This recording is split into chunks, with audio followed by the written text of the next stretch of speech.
The red and blue strobe lights were doing a synchronized dance across my living room ceiling, bouncing off the beige walls and making my IKEA coffee table look like a crime scene photo from a budget documentary.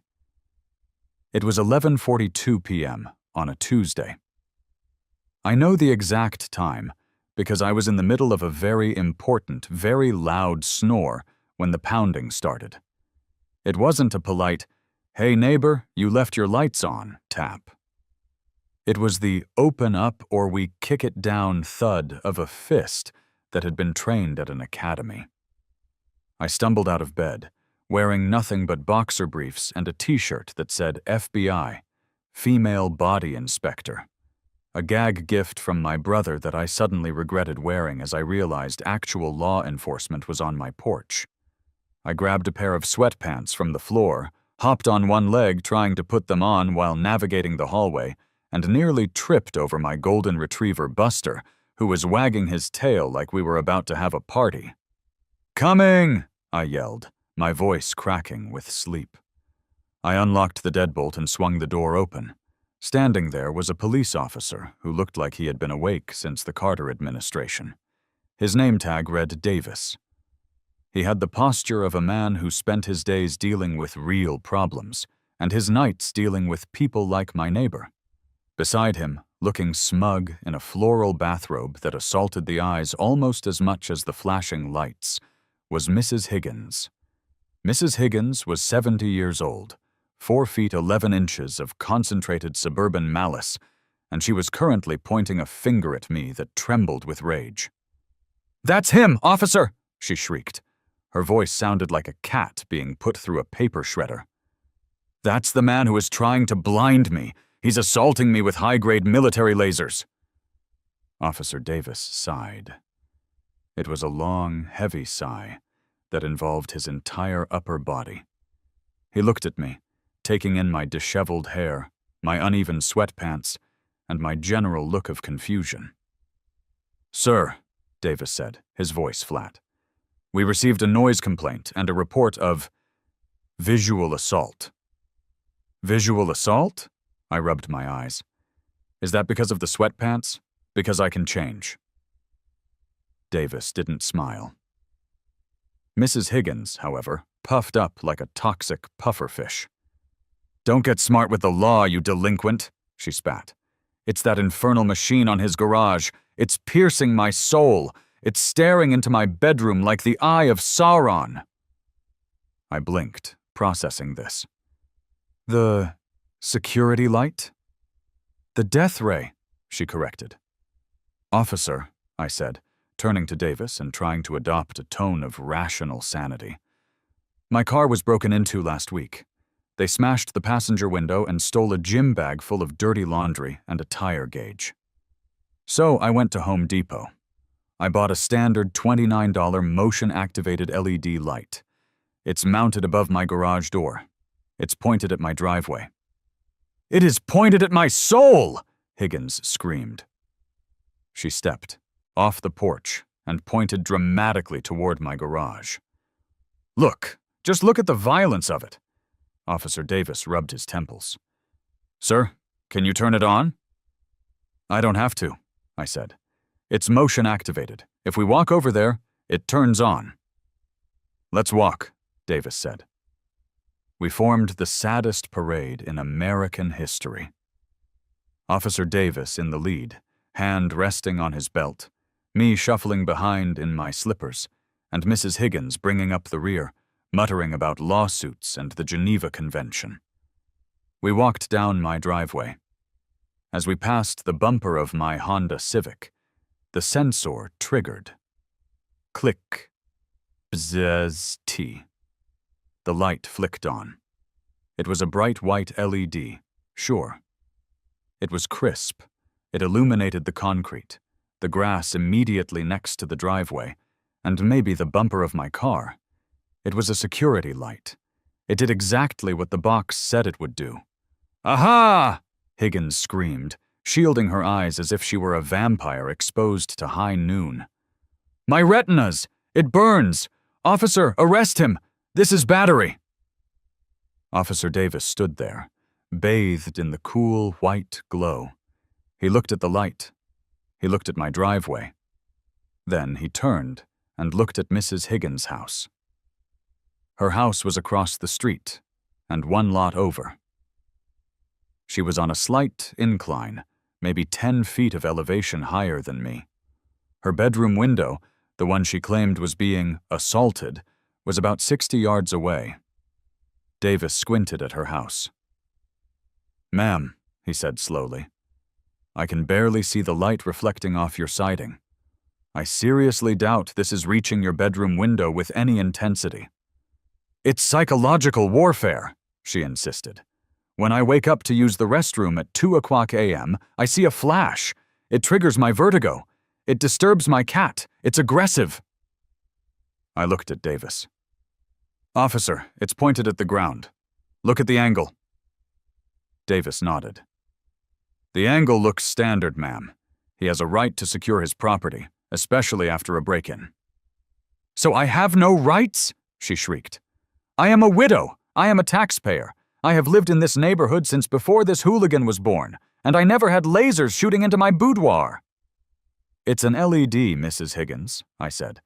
"It's equivalent to maybe a 60-watt bulb." "Lies! It's a stadium light." Officer Davis held up a hand. "Okay, folks, settle down. Sir?" He looked at me. "Is there anything you can do? Maybe angle it down a bit more, just to keep the peace?" I looked at Higgins. She was vibrating with triumph because the cop had asked me to do something. I looked at Davis. He just looked tired. I respected the tiredness. I didn't want to be the guy making his night longer. "Sure," I said. "I can angle it down a few degrees. I can even put a little hood on the top of it so the light cuts off sharply." "See that you do," Higgins snapped. "And I want it done tonight." "I am not getting on a ladder at midnight, Mrs. Higgins," I said firmly. "I'll do it tomorrow." "Unacceptable. I won't sleep." "Close. Your blinds," Davis suggested, his patience finally fraying. "My blinds are eggshell white. They are translucent to maintain the aesthetic of the room," she yelled. "That sounds like a personal problem," I muttered. "What did you say?" "I said I'll fix it tomorrow," I said louder. Officer Davis stepped between us. "He'll fix it tomorrow, Mrs. Higgins. Go inside. Sir, go to bed. If I have to come back out here tonight, I'm writing everyone tickets for disorderly conduct. I don't care who started it." He waited until Mrs. Higgins huffed and puffed her way back across the street, her bathrobe flapping like the wings of a deranged flamingo. Once her door slammed, Davis gave me a nod. "Nice slippers," he said. "Thanks. Good luck out there." I went back inside, locked the door, and didn't sleep for the rest of the night. I laid there staring at the ceiling, wondering how a $29 purchase had turned into a neighborhood crisis. I was a structural engineer. I dealt with facts, loads, vectors, and permits. I didn't deal with crazy. But crazy, as I was about to find out, was very interested in dealing with me. The next day was Saturday, which meant I had time to be a good neighbor. I woke up early, fueled by coffee and a naive sense of optimism. I convinced myself that Mrs. Higgins was just a lonely old lady who was scared. Maybe she really was sensitive to light. Maybe her retinas were made of tissue paper. I went to the hardware store. I bought a sheet of aluminum flashing. I bought tin snips. I bought black matte spray paint. I spent 3 hours in my garage fabricating a custom hood for my security light. It was a masterpiece of engineering. I calculated the cutoff angle. I shaped the aluminum so that the light would hit my driveway and terminate exactly at the curb. Not a single photon would be allowed to escape into the airspace of the Higgins residence. I painted it black so it wouldn't look ugly. I got on my ladder. I installed it. I adjusted the sensor sensitivity so it wouldn't trigger unless someone was literally touching my car handle.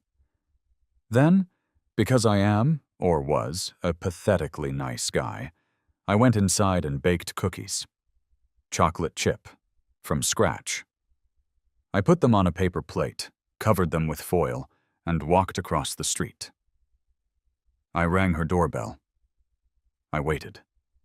I could hear movement inside. I knew she was looking through the peephole. The door opened 3 inches. The chain was still on. One suspicious eye glared out at me. "Mrs. Higgins," I said, putting on my best smile, "I just wanted to let you know I modified the light. I put a blinder on it. It physically cannot shine on your house anymore. And, I brought these. Peace offering." I held up the cookies. She stared at the cookies. Then she stared at me. "Are they gluten-free?" she asked. No, standard flour." "I have a sensitive gut," she said, "and I don't accept food from potential criminals. You could have poisoned them." I didn't. "Poison the cookies, Mrs. Higgins. I ate the dough. I'm fine." "That's exactly what a poisoner would say." She slammed the door. I stood there for a full minute, holding a plate of warm cookies. I heard the deadbolt click. Then I heard a second lock click. I walked back to my house, dumped the cookies into my own trash can — I was too annoyed to eat them — and went inside. I told myself it was over. I had complied. I had gone above and beyond. The light was fixed. The war was averted. I was an idiot. Sunday night was quiet. The light worked perfectly. It triggered when I took the trash out, illuminated the ground, and stayed strictly on my property. I looked over at Mrs. Higgins' house. It was dark, peaceful. Monday came and went. Tuesday night, exactly 1 week after the break-in that started this whole mess, I was sitting in my living room watching a documentary on bridge failures when the room suddenly got brighter. It wasn't a subtle shift. It was like someone had just opened the Ark of the Covenant in my front yard. I paused the TV.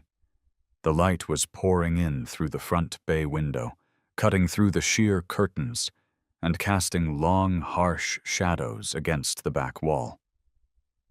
I stood up and walked to the window.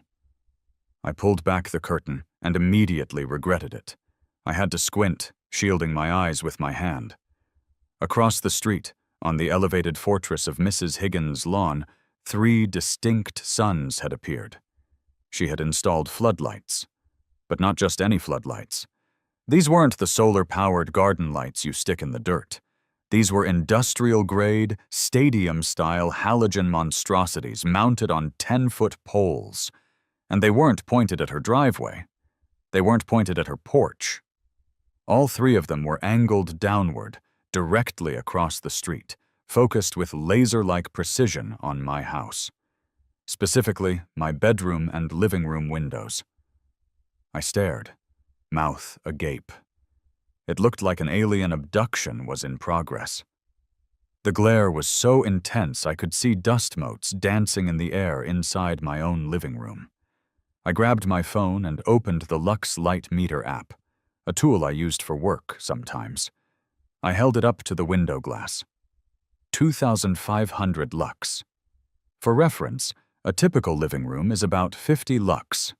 An operating room is 1,000 lux.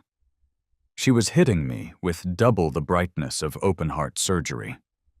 I marched to the front door and threw it open. The heat from the bulbs actually felt palpable across the street, though that might have just been the heat of my own blood boiling. Mrs. Higgins was standing on her porch, arms crossed, wearing that same floral bathrobe. She looked like a general surveying a battlefield she had just nuked. "Mrs. Higgins!" I shouted, holding my hand up to block the glare. "What is this?" "Security!" she yelled back. She didn't sound screamy this time. She sounded smug. "I didn't feel safe. After your car was broken into, I realized the criminal element is rising. I need to protect my property." "You're not protecting your property," I yelled. "You're lighting up my property. You're pointing them directly at my windows." "I need to illuminate the perimeter," she called out. "The threat comes from the street. The threat comes from your direction." "This is insane. I can't sleep with this." "Get blackout curtains," she cackled. "That's what you told me. Close your blinds. It's a free country, Michael. They are on my land." I pulled my phone out and dialed the non-emergency line. I didn't even go back inside. I stood on my porch, bathed in the interrogation light, and waited for the police. It took 40 minutes. When the cruiser finally rolled up, I was relieved to see it wasn't Officer Davis. It was a younger guy, Officer Miller. He stepped out of the car and immediately squinted, putting his hand over his eyes. "Whoa," Miller said. "Bright out here." "Officer," I said, walking down my driveway. "She installed these tonight. Look at the angle. They are pointed directly at my face." Miller looked at the lights. Then he looked at Mrs. Higgins, who had scurried down her steps to meet him at the curb. "Officer," she chirped, "I am just so scared. A single woman living alone. I heard noises. I needed better lighting." "Ma'am," Miller said, "these are excessively bright. You're blinding your neighbor." "They are security lights," she said, her voice dropping to a fake, trembling whisper. "Are you saying I don't have the right to feel safe? Are you saying a woman can't protect herself?" Miller hesitated. I saw the hesitation. It was the hesitation of a man who didn't want a lawsuit. "Is there a law against lumens?" she asked innocently. Miller looked at me. "Sir, technically, if they are on her property and they aren't like strobe lights causing seizures, it's a civil matter. It's a dispute." "A civil matter?" I pointed at my house. "My house looks like a 7-Eleven. Look at it. I can read a newspaper in my bedroom with the lights off." "I understand," Miller said. "But unless she's breaking a noise ordinance or a zoning law, I can't force her to take them down. I can ask her to adjust them." "I can't adjust them," Higgins lied smoothly. "They are fixed mount, professional installation, for maximum coverage." "Maximum coverage of my master bedroom!" I shouted. "Sir, calm down," Miller warned. "Calm down. She's doing this out of spite because of my little LED light." "It's not spite," Higgins smiled, a smile that was all teeth and no joy. "It's safety. I just want to feel safe." Miller sighed. "Ma'am, maybe you could install shields, or lower the wattage." "I'll look into it," she said, "but I can't promise anything. Bulbs are expensive." Miller turned to me. "Sir, you're going to have to take this up with the city or the HOA if you have one." "We don't have an HOA," I said. It was usually the best thing about this neighborhood. Tonight, it was the worst. "Then civil court," Miller said. "Sorry, I can't destroy private property because it's bright." He got back in his car. He drove away. Mrs. Higgins stood there for a moment, bathed in the back glow of her 3 artificial suns. She looked at me. "Have a good night, Michael," she said. "Sleep tight." She turned and walked back into her house. I stood there, my shadow cast long and sharp behind me against my own garage door. I felt a twitch in my left eye. I looked at the 3 lights. They hummed, a low electric buzz of pure energy. I went inside. I taped cardboard over my bedroom windows. It looked trashy. It looked like a crack den, but even with the cardboard, the light bled through the cracks. It leaked around the edges. I lay in bed, staring at the glowing outline of the cardboard. The anger didn't come in a hot flash. It came in a cold, slow tide turn. I was an engineer. I solved problems. She wanted to play with light? Fine. I remembered something from Physics 101. The law of reflection. The angle of incidence equals the angle of reflection. She was sending a lot of energy my way. Thousands of lumens. She was paying for the electricity. She was generating the photons. All I had to do was refuse to accept delivery. I didn't need to make my own light. I just needed to return hers. I finally drifted off to sleep with a single thought looping in my brain. Mirrors. The next morning, the cardboard on my windows was depressing. It blocked the sun, but it also blocked my view of the world. I peeled it off and sat in my kitchen, drinking black coffee and staring at Mrs. Higgins' house. Her floodlights were off now, looking like dormant cannons pointed at my castle. I opened my laptop and started researching local ordinances. City Code 14.2. Fences. Maximum height 6 feet. Must be wood, vinyl, or chain link. City Code 14.5. Outbuildings. Sheds must be set back 10 feet from the property line. City Code 15.8. Nuisance lighting. Lighting shall not be directed in a manner that creates a hazard for drivers. Nothing about blinding neighbors. I sat back. The law was useless. If I put up a 6-foot fence, her house was higher up the hill. The lights would shine right over it. I needed something taller, but taller was illegal. Unless... I pulled up the section on landscaping and decor. City Code 16.1. Yard art and sculptures. Decorative structures, statues, and artistic installations are permitted within property setbacks provided they do not impede line of sight for traffic. There was no height limit listed for art. There were no material restrictions for art. I smiled, a slow, wicked smile that scared my dog. "Buster," I said, "we're going to become art collectors." I grabbed my keys and drove to the industrial district. I didn't go to Home Depot. Home Depot was for amateurs who wanted to build birdhouses. I needed steel. I needed fabrication. I needed someone who didn't ask questions about why a man needed a 12-foot-tall concave reflector. I pulled into a gravel lot in front of a corrugated metal building. The sign out front said Rusty's Custom Metal and Welding. Underneath, in smaller letters, it said, "If you can draw it, we can weld it. If you can't draw it, get out." I walked into the shop. The air smelled like ozone and grinding dust. Sparks were flying in the back. A man walked out of the gloom. He was built like a vending machine, wearing welding leathers that looked like they had been chewed on by a bear. He had a beard that contained at least 3 different colors of metal shavings. He lifted his welding helmet. He looked at me. Clean-cut, polo shirt, soft hands. "We don't fix lawnmowers," he grunted. "I don't have a lawnmower," I said.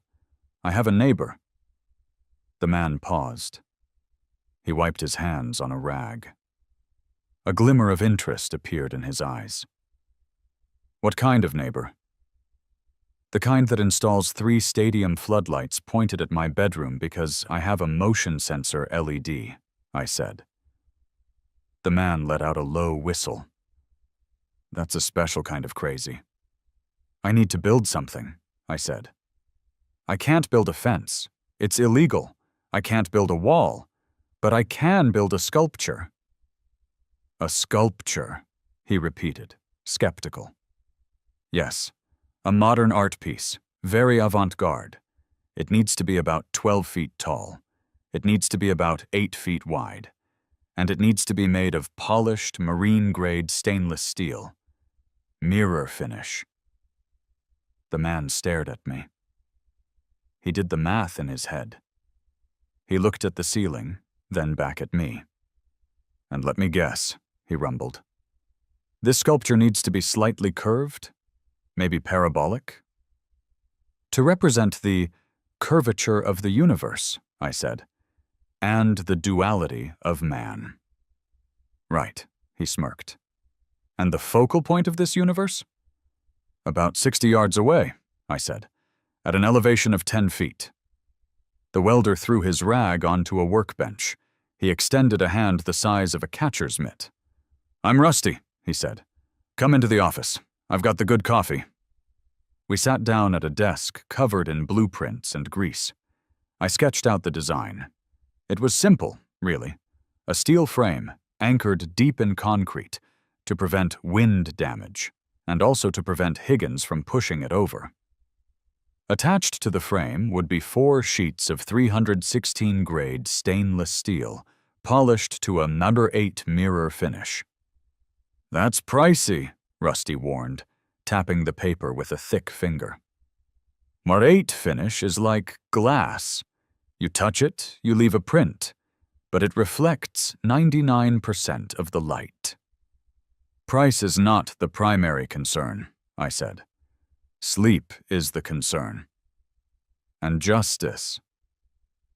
"I like justice," Rusty said. "My ex-wife was a Karen. Called the cops on me for welding in my own garage on a Sunday. I feel your pain." "Can we curve it?" I asked. "I don't want to just bounce the light back. I want to return it to sender, with interest." Rusty grabbed a calculator. "If we put a slight concave bend in the vertical supports, create a focal point, yeah, we can turn those 3 floodlights into one very, very angry spotlight. It won't burn her house down. We don't want arson charges, but it'll light up her living room like the 4th of July. "Perfect," I said. "When can you start?" "I'm booked for 3 weeks, Rusty said. He looked at my sketch again. He looked at the gleam in my eye. "But I can bump you to Thursday. This sounds like fun." "One thing," I said. "I need an invoice. And on the invoice, do not write giant mirror or reflector. It needs to say custom art installation, the shield of solitude." Rusty laughed. It was a loud, barking sound that rattled the filing cabinets. "Shield of solitude. I love it. I'll have the boys prep the steel tomorrow." I left the shop feeling lighter than I had in days. I had a plan. I had a partner. And soon I would have a giant, legal, unstoppable mirror. Mrs. Higgins thought she controlled the light. She was about to learn that light is a two-way street. The following Tuesday, I stood in line at the Department of City Planning and Zoning. The room smelled of floor wax and crushed dreams. I was holding a folder containing Rusty's CAD drawings, a checkbook, and a printed definition of abstract expressionism from Wikipedia, just in case things got intellectual. I finally reached the counter. The clerk, a man named Gary, who looked like he had been personally victimized by a photocopier, didn't look up. "Next," Gary sighed. "Hi, Gary," I said, putting on my most harmless taxpayer face. "I'm here to apply for a permit for a backyard structure." Gary adjusted his glasses. "Fence, shed, or pergola?" "None of the above," I said. "Art." Gary paused. He looked up. "Art?"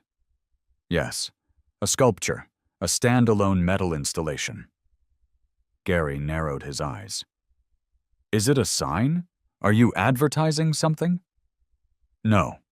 It's an expression of my inner turmoil regarding the suburban condition." "Right," Gary said, unimpressed. "Is it over 6 feet tall?" "It is 12 feet tall." "Then it's a structure. You need a variance for anything over 6 feet if it's within the setbacks." "Actually," I tapped the counter, I checked Code 16.1. Decorative structures and statuary are exempt from height restrictions provided they are not habitable and do not obscure traffic visibility. It's not habitable, unless you're a pigeon, and it's in my backyard, nowhere near the road. Gary stared at me. He hated that I knew the code. He opened the folder and looked at the drawings. He saw the curved steel panels. He saw the massive concrete footings. "This looks like a billboard," he said. "It's a monolith," I corrected. "Like in 2001. A space odyssey, but shiny. It represents the reflection of the self." "It represents a giant metal wall," Gary countered. "Art is subjective, Gary." He sighed again. He stamped a form. Then he stamped another form. $50 fee. If it falls on a neighbor, it's your liability. If it reflects sunlight into a pilot's eyes and crashes a plane, it's your liability. "I'll take my chances with the FAA," I said. I walked out with the permit. Step 1 was complete. I was now the legal owner of a permit to build a weapon of mass reflection. Construction began on Thursday at 7:00 a.m. sharp. Rusty didn't bring a pickup truck. He brought a flatbed semi-trailer carrying steel beams that looked like they belonged in a skyscraper. He also brought a crew of 3 guys who looked like they were auditioning for a Viking raid. There was Tiny, who was 7 feet tall. Sledge, who carried a sledgehammer he clearly didn't need for this specific job, but liked the aesthetic of. And Dave, who looked like an accountant, but was apparently the best welder in the tri-state area. The noise began immediately. An auger started drilling holes into my lawn for the concrete footings. It sounded like a dinosaur choking on a chainsaw. I stood on the porch with a cup of coffee, watching the destruction of my grass with a sense of grim satisfaction. It took exactly 4 minutes for the front door of the Higgins residence to fly open. Mrs. Higgins didn't walk. She marched. She was wearing a different bathrobe today, purple silk with dragons on it. She looked like a Yakuza boss who had just woken up from a nap. She stopped at the edge of my property line, sensing the invisible barrier where yelling turned into trespassing. "What is the meaning of this?" she screamed over the roar of the auger. I signaled for Rusty to kill the engine. The silence that followed was heavy. "Good morning, Mrs. Higgins," I shouted cheerfully. "Just doing some landscaping." "Landscaping?" She pointed a trembling finger at the massive steel I-beams lying on the grass. "That is not landscaping. That is industrial waste. You are building a factory. This is a residential zone." "It's not a factory," I said, walking down the driveway to meet her. "It's art." "Art?" she scoffed. "You don't know art from a hole in the ground." "Well, actually, right now it is a hole in the ground," I said, gesturing to the fresh dirt pile. "But soon, it will be the Shield of Solitude. It's a sculpture." "It's hideous," she yelled, even though we hadn't built it yet. "I will call the HOA." "We don't have an HOA, Mrs. Higgins. You tried to start one in 1998 and nobody signed up." "I will call the city." "Way ahead of you." I pulled the permit out of my back pocket and held it up. "Permit number 442B, approved for artistic installation. It's all legal." She stared at the permit. Her eyes darted from the paper to the steel beams. She seemed to be calculating her next move. Then her expression shifted. She looked smug? "Fine," she said, smoothing her robe. "Build your ugly statue. It won't stop me. You think a little metal stick will block my security lights? I have 3,000 lumens, Michael. 3,000. Nothing you build will block that safety." I fought the urge to smile. She thought I was trying to block the light. She thought I was building a wall. "I understand, Mrs. Higgins," I said, acting defeated. I need some privacy. The light is so bright. I thought maybe if I put something up, it would help dampen the psychological impact. It won't, she said, delighted by my misery. Light travels, Michael. It bounces. It finds a way. You can't hide from the truth. You're right, I said. Light does bounce. She missed the double meaning entirely. Enjoy your waste of money, she sneered, and turned back to her house. Okay, boys, I yelled to the crew. Fire it up! The auger roared back to life. By 2:00 p.m., the frame was up. It was ugly, just a skeleton of gray steel tubing rising 12 feet into the air. It looked like the goalposts for a game played by giants. By 4:00 p.m., the panels arrived. This was the moment of truth. Rusty had covered the polished side of the stainless steel sheets with a protective white plastic film to keep them from getting scratched during transport. This was crucial, because if Mrs. Higgins saw giant mirrors going up, she might figure it out. Careful with these, Rusty barked at Tiny. These sheets cost more than your truck. Don't dent 'em. They bolted the sheets to the frame.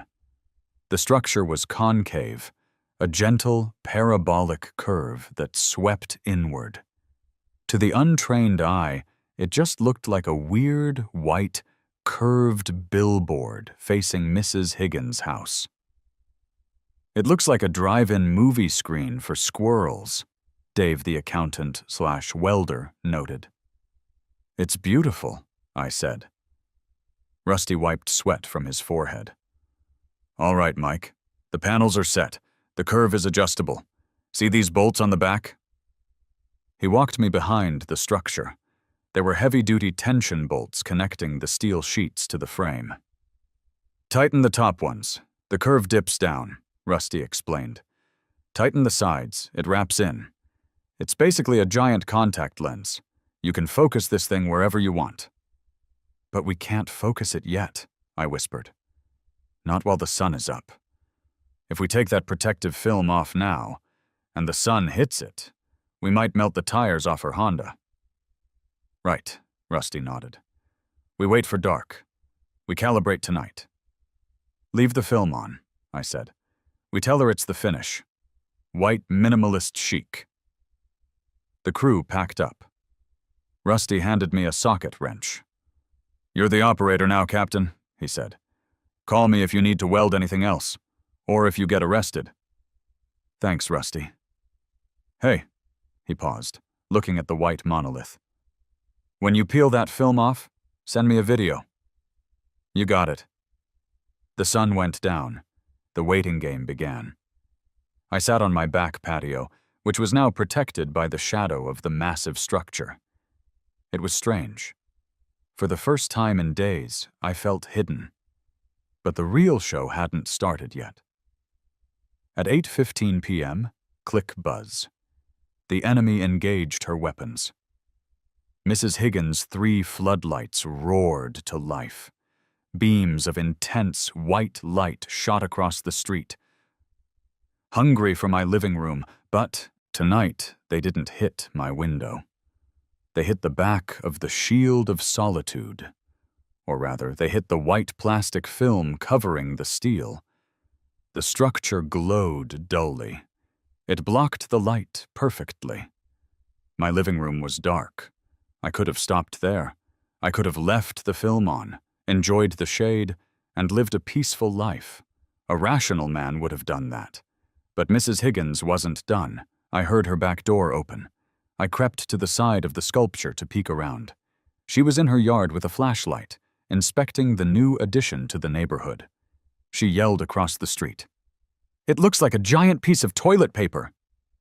It's minimalism, I yelled back from the shadows.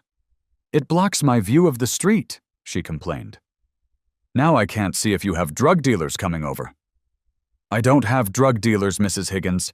I have a Costco membership. Likely story. She went back inside. She left the lights on. Of course she did. She wanted to burn through the toilet paper. I waited until 2 o'clock a.m. The neighborhood was dead silent. The only sound was the hum of the transformer on the pole and the distant bark of a dog. I crept out of my back door. I was dressed in all black, which felt appropriate for a ninja mission, though less appropriate for a guy named Mike who had a bad lower back. I carried a stepladder, the socket wrench Rusty gave me, and a high-powered green laser pointer. I went to the structure. The white plastic film was still on. I found the edge of the film on the bottom panel. I peeled it back just a few inches. Underneath, the steel was black. Not painted black. It was so perfectly polished that it looked like dark water. It reflected the moonlight with startling clarity. I took a deep breath. Here we go. I spent the next hour peeling the film off. It made a ripping sound, like heavy tape coming off a box. I tried to go slow to minimize the noise. Rip. Pause. Rip. When the last piece of plastic fell to the grass, I stepped back. It was terrifying. The structure was invisible. Because it was a perfect mirror, it reflected the night sky, the grass, and the dark houses. It looked like a hole in reality, but it wasn't catching the floodlights yet. The angle was slightly off. The light from Mrs. Higgins' house was hitting the mirror and bouncing harmlessly into the sky, lighting up the belly of a passing cloud. Time to calibrate, I whispered. I climbed the stepladder behind the structure. I put the laser pointer against the surface of the steel, aiming it right in the center. The green beam shot out, hit the steel, and bounced. I watched where the dot landed. It landed on her roof shingles. Too high. I used the wrench. I tightened the top tension bolts. Creak, creak. The steel groaned softly as it bent. I checked the laser again. The dot moved down. Now it was on her gutter. Creak, creak. Now it was on the siding above her window. I moved to the side bolts. I needed to narrow the beam. I didn't want to light up her whole house. I wanted concentration. I wanted to take the energy of 3 floodlights and compress it into the square footage of a single bay window. I tightened the left side, then the right. The steel face curved inward, forming a shallow bowl. I checked the laser. The dot was now tight, small, and sitting directly in the center of the glass pane of Mrs. Higgins' living room window. I climbed down. I wiped my fingerprints off the back of the bolts. I walked around to the front of the mirror to check the alignment from the source perspective. I stood exactly where the focal point would be. I looked at Mrs. Higgins' lights. They were still on, but because of the angle I was standing at, I wasn't in the hot zone yet. I moved my head slowly to the left. Suddenly, flash. It was blinding. I yelped and jumped back. It wasn't just light, it was heat. Even from 60 yards away, the convergence of those 3 beams into the parabolic mirror created a spot of intensity that felt like opening an oven door. I rubbed the spots from my eyes. It worked. It worked too well. I looked at her house. The lights were blazing away, feeding energy into my mirror. My mirror was catching it, focusing it, and sending it back. But right now, because of the way I had angled it, the return beam was hitting just below her window, on the brickwork. I needed one last adjustment. I went back behind the structure, 1/4 turn on the bottom bolts, tilted up, just a hair. I didn't need the laser this time. I could see the result immediately. A brilliant, rectangular patch of daylight appeared on the front of Mrs. Higgins' house. It slid up the brick wall like a rising sun. It hit the windowsill. Then, it hit the glass. The effect was instantaneous. Her living room, which had been dark behind the sheer curtains, suddenly lit up. And I don't mean it got bright. I mean it looked like a nuclear testing footage. The sheer curtains glowed incandescent white. I could see the silhouette of a vase inside the room cast a shadow on the back wall that was sharp enough to cut steak. I quickly packed up my ladder. I threw the plastic film into my garage. I ran inside, locked the door, and peered through my peephole. It was 3:15 a.m. The trap was set. Now we waited for the wake-up call. The wake-up call came faster than I expected. Mrs. Higgins must have been a light sleeper, or maybe the sheer thermal radiation waking up her cat alerted her. At 3:22 a.m., the front door of the Higgins residence flew open. Mrs. Higgins stumbled onto the porch. She wasn't wearing the dragon robe. She was wearing an old flannel nightgown, and she was shielding her eyes with both hands. "Fire!" she screamed. "Help! Fire!" I watched from my darkened living room. I felt a pang of guilt. Oh God, did I actually set her curtains on fire? I grabbed my fire extinguisher, always be prepared, and ran out the front door. "Mrs. Higgins, what is it?" I yelled, running to the curb. "My living room!" she shrieked, pointing back at her house. "It's full of fire! It's blinding! There's an explosion!" I looked at her window. There was no smoke. There were no flickering orange flames, just a steady, piercing, god-awful white light. "I don't see smoke, Mrs. Higgins." "It's white fire!" she yelled. "It's the rapture!" She turned to look at my house, and then she froze. She saw it. Standing in my yard, gleaming like a diamond in the rough, was the shield of solitude. It was catching the output of her 3 floodlights, which were still happily buzzing away, and sending a concentrated beam of pure vengeance straight back into her soul. She stopped screaming. She lowered her hands. She squinted at the mirror. Then she looked up at her own lights. Then back at the mirror. Then back at her window. The gears in her head ground together. "You," she hissed. "Me?" I asked innocently, holding the fire extinguisher like a baby. "You turned a light on me." "I don't have a light on Mrs. Higgins," I said, gesturing to my dark house. "My power is out. I'm saving the planet." "Liar! Look at that!" She pointed to the blinding spot on her window. "That's just a reflection," I said. "It's the duality of nature. What you put out into the world comes back to you." Namaste. "Turn it off!" she shrieked. She lunged toward me but stopped at the property line. "Turn off your mirror!" "I can't turn off a mirror, Mrs. Higgins. It doesn't have an off switch. It's a passive object. It is simply existing." "I'll smash it." "That would be destruction of property," I said calmly. "And it's stainless steel. You'd break your hand." She vibrated with rage. She looked at her floodlights, the source of her power, the source of her pain. "I'll call the police," she threatened. "Please do," I said. "I'd love to hear Officer Davis's opinion on physics." She pulled a cell phone out of her robe pocket. She dialed 911.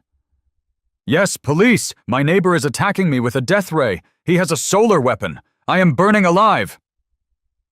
I stood there, leaning on my fire extinguisher, and waited for the grand finale. Officer Davis arrived 10 minutes later. He didn't turn on his siren. He didn't even turn on his flashing lights. He just rolled up to the curb, parked, and sat in the car for a solid minute. I assume he was praying for retirement. He got out. He adjusted his belt. He looked at Mrs. Higgins, who was cowering on her porch because her living room was currently uninhabitable. He looked at me, standing by my shiny new sculpture. He looked at the sculpture. He looked at the beam of light traveling from Higgins' house, hitting the sculpture, and traveling back to Higgins' house. He walked over to me. "Evening, Mike," Davis said. "Evening, Officer Davis." New art? He asked, tapping the steel frame. Modernism, I said. It symbolizes the circular nature of conflict. Uh-huh. Davis walked around the structure. He stood in the beam for a second, winced, and stepped out. Bright? Very. He walked over to Mrs. Higgins. Officer, arrest him! She screamed.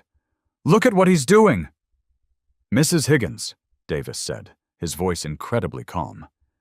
Is that your light? He pointed to the floodlights on her poles. Yes, those are my security lights. And is that your window? He pointed to the glowing portal of doom that was her living room. Yes, he's shining a light into it. No, ma'am, Davis said. He has a mirror. You are shining a light into your own window. He's just holding the mirror. He aimed it, she argued. He curved it. It's a weapon. Davis looked back at me. I shrugged. Is it illegal to have a curved piece of metal in your yard? Davis asked, mostly to himself. I don't think so. Is it generating light? No. Is it making noise? No. He turned back to Mrs. Higgins. Ma'am, I can't arrest a man for having a shiny lawn ornament. If you want the light to stop, you have to turn off your floodlights. But then I won't be safe, she wailed. Safe from what? Davis asked. From the light you are creating? From him. He's standing there in his pajamas holding a fire extinguisher, Davis observed. He doesn't look like a threat. He looks like a man who wants to sleep. Mrs. Higgins stamped her foot. I will not turn them off. It is my right. Okay, Davis said. Then it is your right to have a very bright living room. Have a good night, ma'am. Mike, nice statue. Davis got back in his car. Mrs. Higgins stood there. I stood there. The mirror stood there. Well, I called out. I'm going to bed.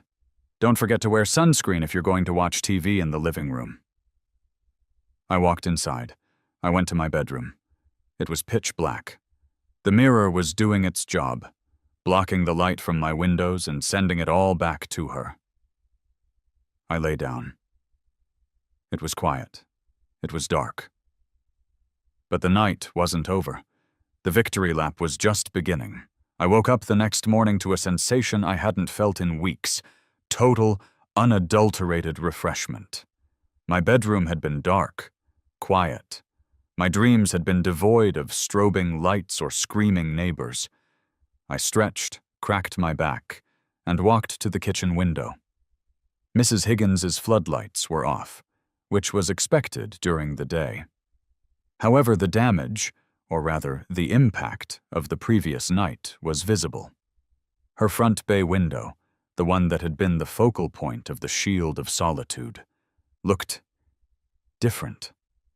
The sheer white curtains she loved so much were no longer hanging straight. They looked crinkled, like cellophane that had been held too close to a toaster. And on the brickwork just below the sill, there was a noticeable scorch mark, a clean, lighter patch of brick where the concentrated UV rays had power-washed the grime away. I poured my coffee and went out to the patio. The shield stood there, gleaming, innocently in the morning sun. It was beautiful. It was a masterpiece of passive-aggressive engineering. But the war wasn't over. I knew Mrs. Higgins. She was fueled by a mixture of entitlement and spite that had a half-life of 1,000 years. She wouldn't give up after one bad night. I was right. Nightfall came. I sat on my back porch with a beer, waiting. The shield was prepped. The angles hadn't changed. At 8:00 p.m., click buzz. She turned them on. I admired her tenacity, in the same way you admire a cockroach that survives a nuclear blast. She was going to try to out-stubborn a law of physics. I watched the beam hit the mirror. I watched it focus. I watched the return fire slam into her living room. But this time, she didn't come out screaming. She had changed tactics. She had closed her heavy vinyl blinds, the expensive ones she usually kept open. She was trying to block the reflection. I sat there and sipped my IPA. "Good luck with that," I whispered. Physics is a cruel mistress. Light carries energy. When you focus 3,000 lumens of halogen light into a concentrated spot, you are essentially creating a solar oven. The mirror was grabbing all that infrared heat and dumping it right onto her window glass and those vinyl blinds. By 9 p.m., I saw movement. The blinds were twitching. By 9:30 p.m., I could see the blinds physically warping. They were sagging in the middle, melting like cheese on a burger. At 9:45 p.m., the front door opened. Mrs. Higgins didn't scream this time. She didn't march. She slumped. She walked out in her robe, sweating profusely. Her face was flushed red. Her house must have been a sauna. The radiant heat coming through that window would have overpowered any AC unit on the market. She walked to the pole mounted on her lawn. She looked at it with hatred. Not hatred for me, hatred for the light itself. It had betrayed her. She reached for the switch box mounted on the post. Her hand hovered. It was the hardest thing she had ever had to do. Turning that switch was admitting defeat. It was acknowledging that Mike, the guy with the Honda Civic and the Golden Retriever, had won. She flipped the switch. The neighborhood plunged into darkness. The silence that followed was heavy. It was the silence of a surrender treaty being signed. She stood there in the dark for a long time. Then she looked across the street. She couldn't see me in the shadows of my porch, but she knew. I was there. "I hope you're happy," she croaked into the night. "I am," I said softly, though she couldn't hear me. "I really am." She went inside. The final surrender happened 2 days later. I was working from home, designing a truss system for a warehouse, when a white van pulled up to Mrs. Higgins' curb. The side of the van read, "Sparky's Electric and Lighting." I watched from my office window. Mrs. Higgins came out, pointing at the 3 floodlight poles. She was gesturing wildly. The electrician, a guy with a ponytail and a tool belt, looked confused. He pointed at the lights, then pointed at the ground. She nodded aggressively. The electrician shrugged, grabbed a ladder, and went to work. One by one, the heads of the hydra were removed. He disconnected the wiring. He unbolted the massive halogen fixtures. He capped the wires. When he was done, only the bare metal poles remained, skeletons of a failed siege. Mrs. Higgins wrote him a check on her porch. She looked diminished, defeated. As the van drove away, she looked across the street at my yard. She looked at the shield of solitude. I decided to be the bigger man.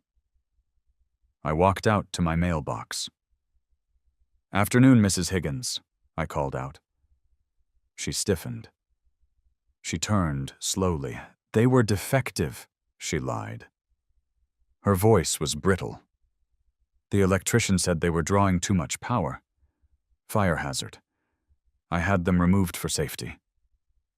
"Safety first," I nodded solemnly. "You can never be too careful with heat sources." "Yes." "Well," she straightened her robe. "At least now I won't have to look at that hideous metal monstrosity in your yard. I assume you'll be taking it down?" I looked at the shield. It was gleaming. It was sturdy. It was bolted into concrete deep enough to survive an earthquake. "Actually," I said, leaning on my mailbox, "I've grown quite fond of it. The way it captures the morning sun, it really ties the yard together. Plus, the permit is valid for a permanent structure. Her eyes widened. You're keeping it? It's art, Mrs. Higgins. You don't just throw away art. Besides, I smiled, you never know when the criminal element might return. I need to be ready. She made a noise that sounded like a tea kettle depressurizing, turned on her heel, and marched inside. That Friday, I drove back to the industrial district. I walked into Rusty's Custom Metal and Welding. The shop was just as loud and smelly as before. Rusty was under a truck, welding an exhaust pipe. "Yo, Rusty!" I yelled. He slid out from under the truck on a creeper. He flipped his mask up. When he saw me, a grin split his beard. "The captain returns," he boomed. "Did it work?" I didn't say a word. I just set a case of imported German lager on his workbench. The really expensive stuff, $20 a six-pack. Beside it, I placed an envelope with a crisp $500 bill inside. "The enemy has capitulated," I said. "The lights are down. The blinds are melted. Victory is ours." Rusty laughed, wiping grease from his forehead. "Melted the blinds? Seriously?" "Curled up like bacon," I confirmed. "She told the electrician they were defective." Rusty cracked open one of the beers immediately. He took a long pull and sighed. "That," he said, pointing at the bottle, "is the taste of justice. You know, most people come in here wanting me to fix a trailer hitch or weld a gate. It's boring. But you? You gave me a purpose, Mike. We weaponized geometry." "We did good, Rusty." "The shield stays up?" "The shield stays up forever," I promised. "It's a monument to our alliance." "Good man." He raised his bottle. "To reflection." "To reflection," I toasted. 6 months have passed since the Great Photon War. Life has returned to normal. Mrs. Higgins still glares at me when I get the mail, and she still complains if my grass gets a 1/4 inch too long. But she never talks about lights. She bought some heavy blackout curtains and keeps to herself. The Shield of Solitude has become something of a local landmark. The neighborhood kids think it's a piece of a crashed spaceship. The mailman uses it to check his hair reflection before he delivers packages. Sometimes, late at night, I sit on my back porch and look at it. It's just a curved piece of steel. It has no power source. It has no brain. It has no malice. It is simply a mirror. And that's the lesson, isn't it? Mrs. Higgins spent her energy trying to make my life miserable. She poured her time, her money, and her anger into projecting toxicity across the street. All I did was hold up a mirror. I didn't have to fight her. I didn't have to scream. I just had to ensure that she received exactly what she was giving. In the end, she couldn't live with her own light. She couldn't survive the environment she tried to create for me. The world is full of Mrs. Higginses. They want to shine their spotlight on you. They want to interrogate your life, expose your flaws, and blind you with their rules. They expect you to absorb it. They expect you to burn. But you don't have to burn. You just have to be polished. You just have to be sturdy. And most importantly, you have to be positioned at the right angle. Because if you do it right, they'll end up burning themselves down, and you'll just be sitting in the shade, drinking a cold beer, watching the show. And let me tell you, the view from the shade is spectacular.